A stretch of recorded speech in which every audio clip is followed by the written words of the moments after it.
Good morning, afternoon, evening, whenever it is you're watching this.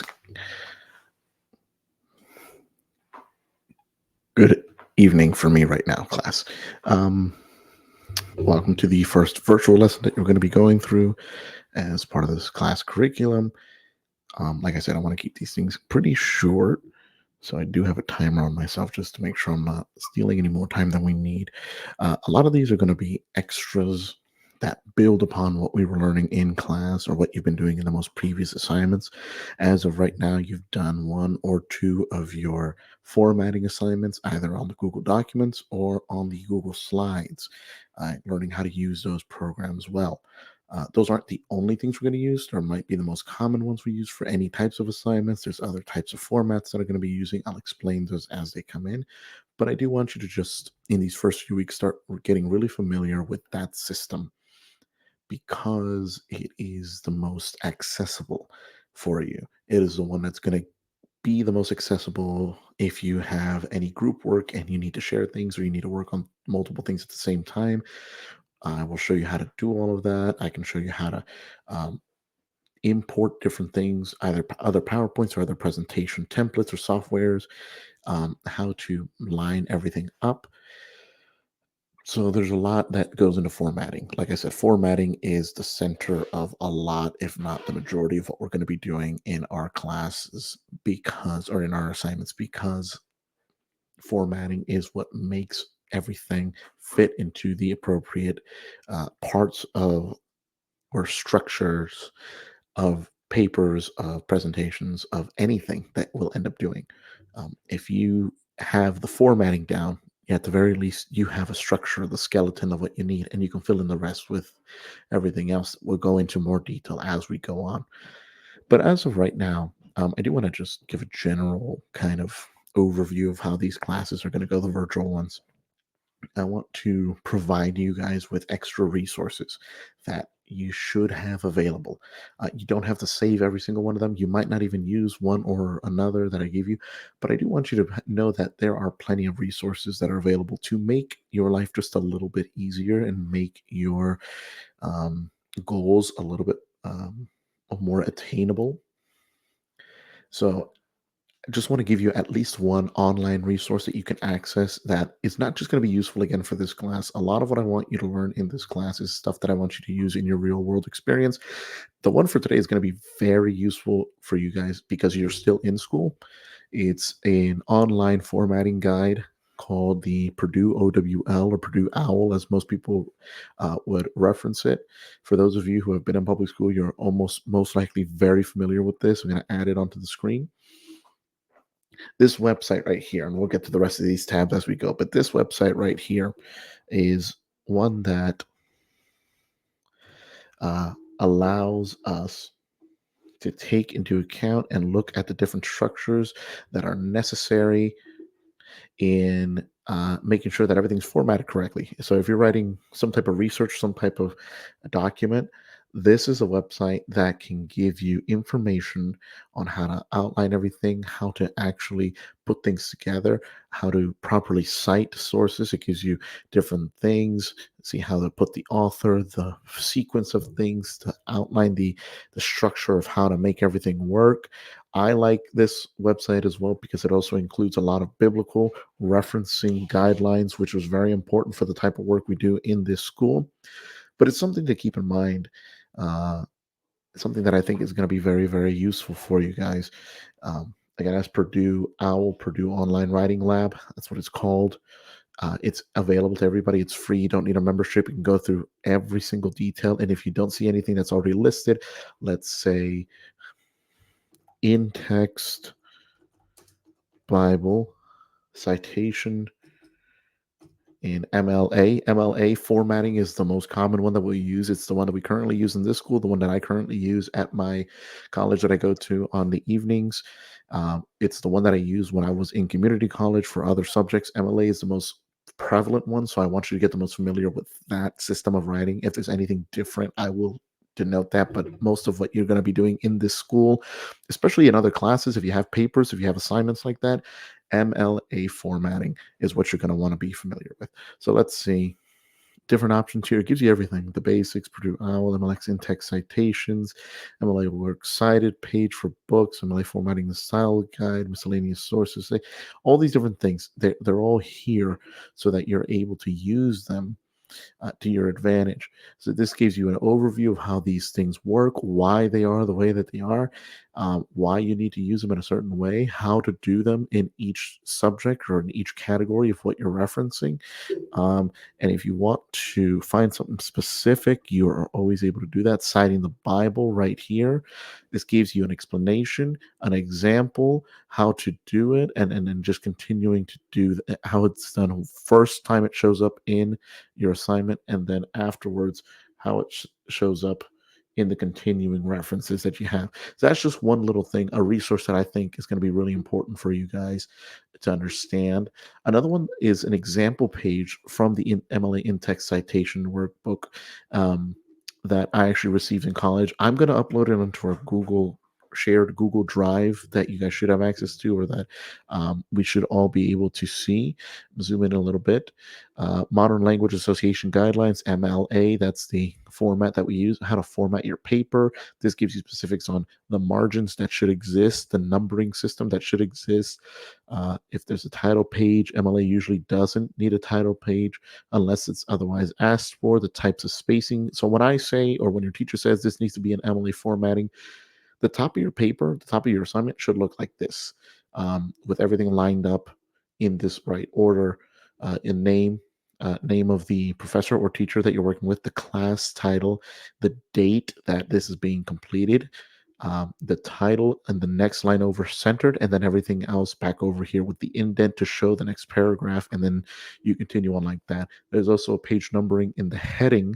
There's a different kind of stuff like that. But this also shows you how the works cited should be structured, the different types of things that you can do, different information that you need. So again, this is also a straight through one through of how this sample paper, the way it's supposed to be done. Um, Everything about the information needed for all of that. If you ever have trouble with that, this is going to be something that is very useful to you. Again, I will upload that to the class Google Doc when everything's set and done. The next thing I want to do is show you a couple different things, personal projects that I've done, um, mostly presentations and a document, because that's what we've been working on so far. I want you to be familiar with those things that I've been able to do, um, using different formatting, using different things. When I make presentations, these are all for church or for my Christian schooling.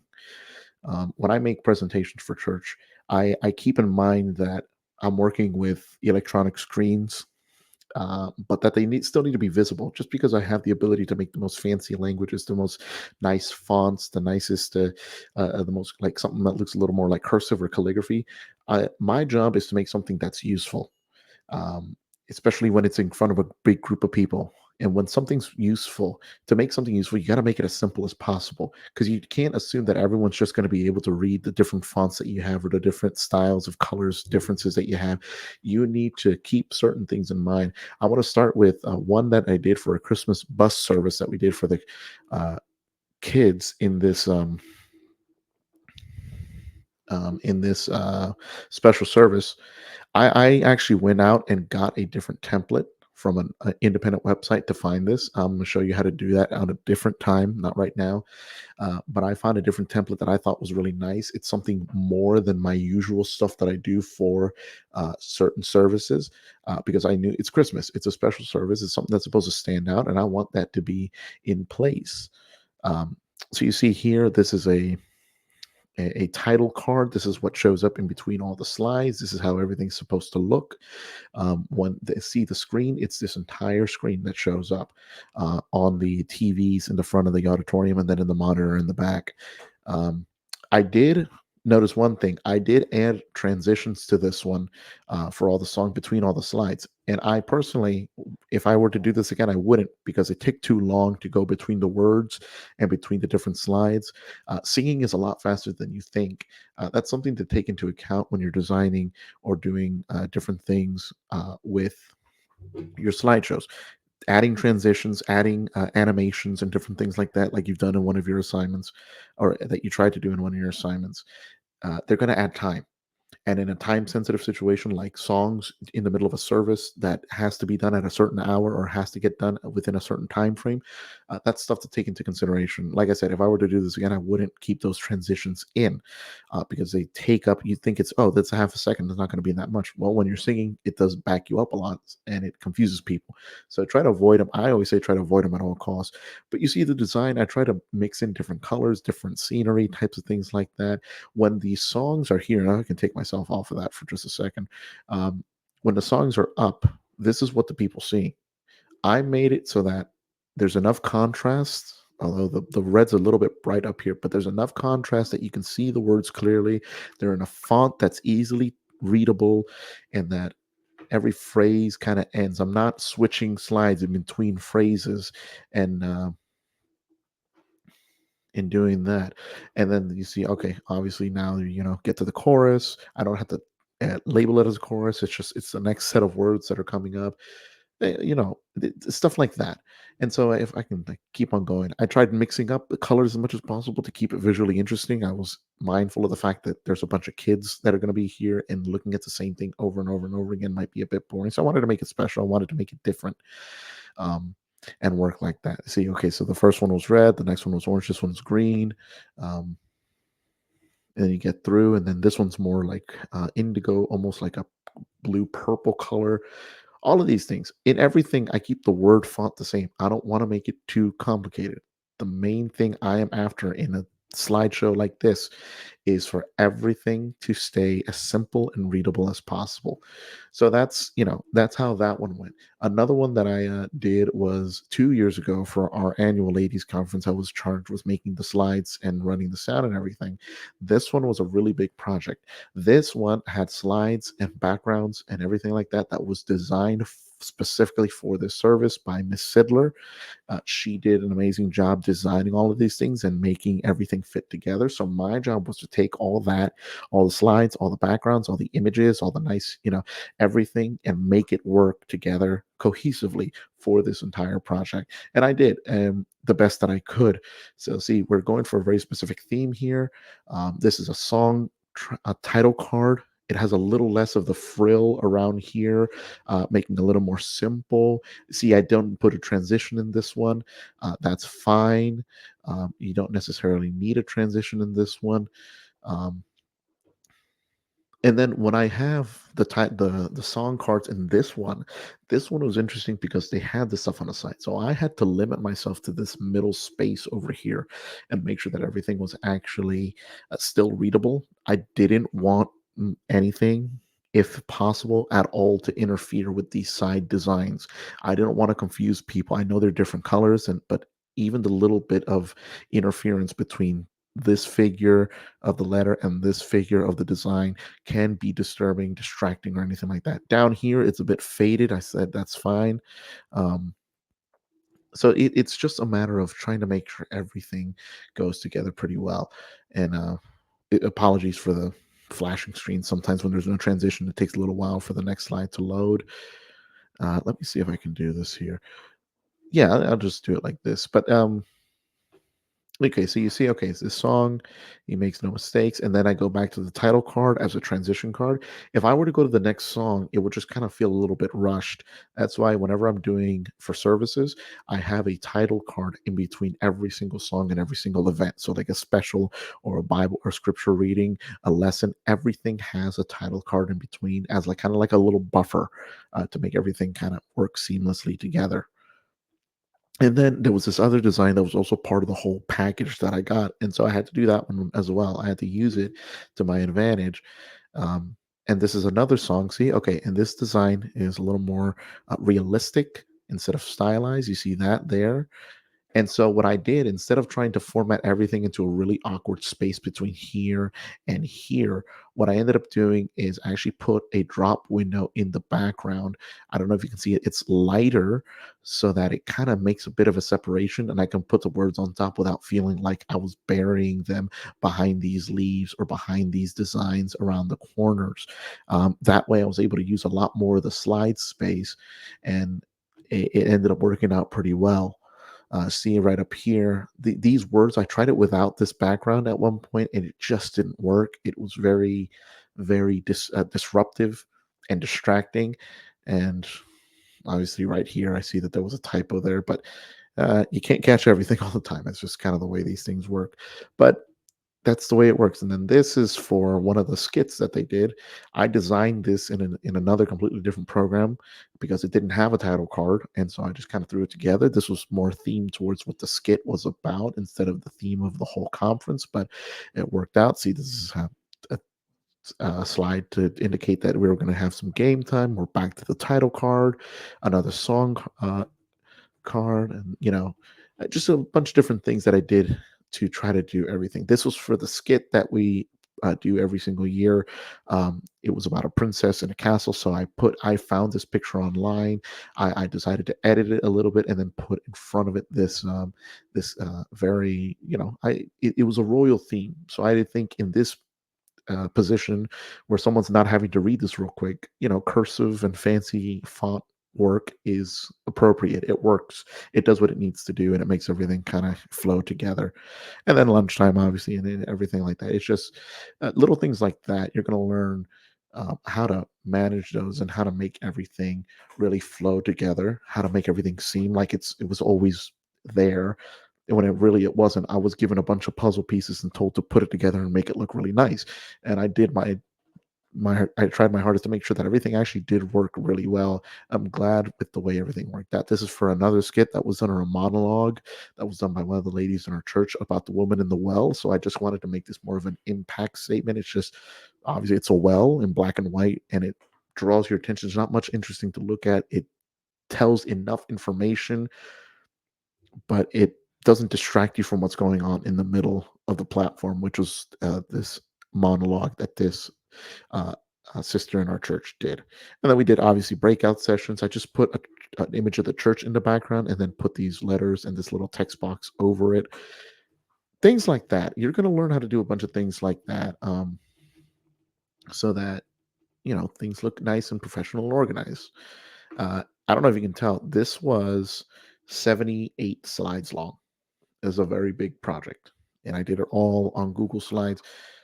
Um, I don't expect a lot of you to be in that position, but sometimes things like that happen. And now, okay, for the last one, I do want to show you something of a personal process that I have. A lot of people in college, in our college that we go to, and in other colleges, they like their final projects and writings and everything to be put in Microsoft Word. I personally like working on Google Docs because of I'm just familiar with the tools. So what I do is I type everything in Google Docs and then I put everything together here, and I kind of just for me, the way I write essays and things like that, I'm zooming in here. This is a doctrinal statement essay, which is kind of like a heavy duty kind of just workload here. That is has a lot of research in it, has a lot of information, um, referencing different parts of the Bible, referencing different things that go on here.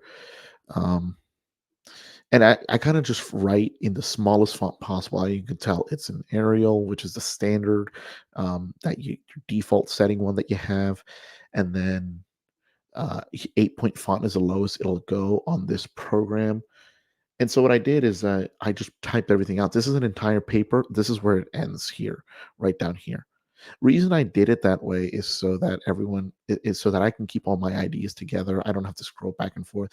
And then in the next part, you see I'm starting to change things around. This part is in Times New Roman 12-point font, which is the size that, according to MLA style, is the correct format. Now it's not spaced correctly because I haven't got to that step yet, but you can see the process that I have to go through to make sure everything fits together and is part of this whole cohesive thing. That one page of text at the very top of the page, all of this turned into at least three, and it's not even spaced correctly, and the margins haven't been adjusted yet. So, with all of that, the reason I bring that up, honestly, is to let you know that when you're working on different things, I do want you to be aware of just how much work actually does go into it. Um, whatever process you guys end up finding that works for you, either in classwork assignments or in church projects or anything of that nature, find what works, stick with it, and then if it needs to be in a certain format, a certain style, find a way to get that done. Um, Nothing wrong with doing a couple extra steps if that's the way your brain works and wants to keep things rolling. Absolutely nothing wrong with that. But I did just want to show you those different things and make you aware of how all of that works out. So those were just a few different resources, a few different examples of formatting that I have personally done, that I have personally worked through. We're going to keep on rolling with a lot of different aspects of this. I believe in the next in person class, it is going to be the focus on designing different things, how different types of design are going to be used for different types of projects, what does work, what doesn't work, things like that. So just be ready for that. And I do want to put one more thing for you. Since we're talking about design, and this is also just a question to prove that you guys are actually going to watch this all the way through, um, I want you to answer one question for me in the comment section. Uh, this question is just a personal one of mine. It's not too deep, not too, pending or anything, or not too impactful. But I would like to know what you think the color or the main colors of this class should be themed as. Technology usually has a black and blue color scheme. I think it's kind of boring and kind of overdone. Tell me, which color or color combinations do you think would work well to represent what this class is about?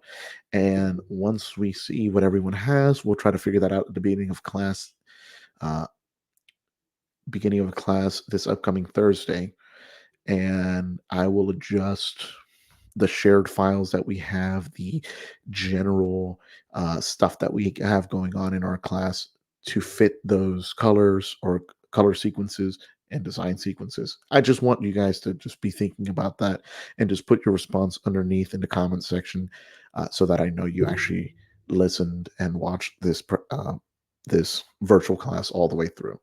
But other than that, I think we should be good to go. Thank you so much for your time. I will post the next virtual lesson very soon, again, with some more information on it. But as for right now, class is dismissed.